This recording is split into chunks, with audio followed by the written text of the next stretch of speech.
Hi, this is Don McAllister, and welcome to another Screencasts Online weekly tip video.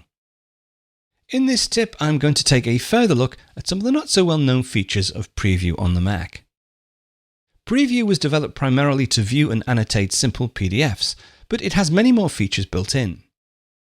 I will cover additional Preview features in future tip videos, but for now, let's take a further look at some of its graphics capabilities. In the previous tip video, we took a look at just manipulating a single image within Preview, but it is possible to manipulate multiple images within Preview. So if I just go ahead and select these PNG files, so I'll just hold down the Shift key and click on the bottom entry. Now these are all fairly high resolution files. You'll see the file size 11 megabytes, 16 megabytes, etc. Now to open these with Preview, I could just say open. My default application for images is Preview, but I'll say open with Preview just to show you. And that will open Preview itself. Let me just resize the window.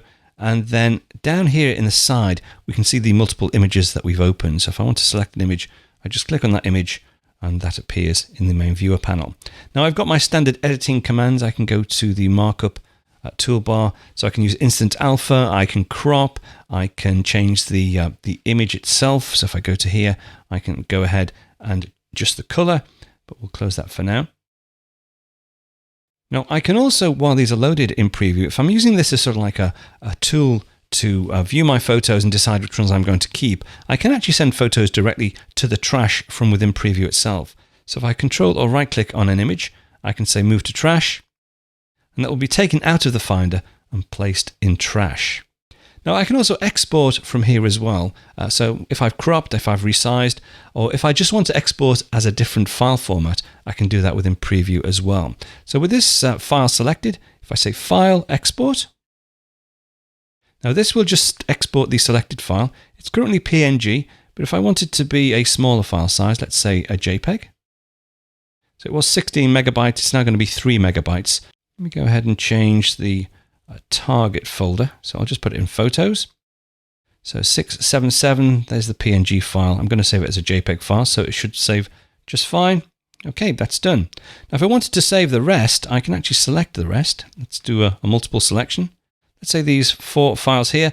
If I want to save those 4 files, if I want to export them as a different file format, which is a File, Export Selected Images, I select where it wants to go to, Photos, which is fine. I can select Options, right, and now I can change the format. So PNG, JPEG, etc.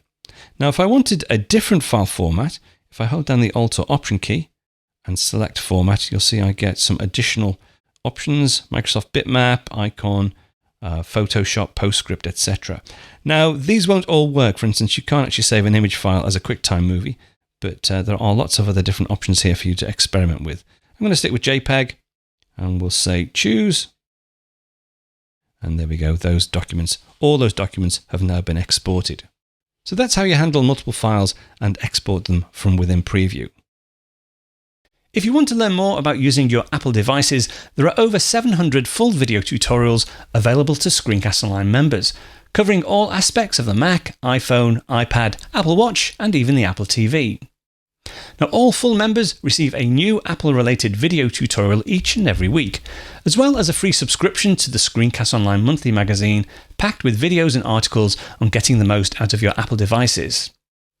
Now, you can get your free 14-day trial membership over at ScreenCastsOnline.com, or check out some of the free content over on the SCO Showcase app on the iPad, iPhone, and Apple TV.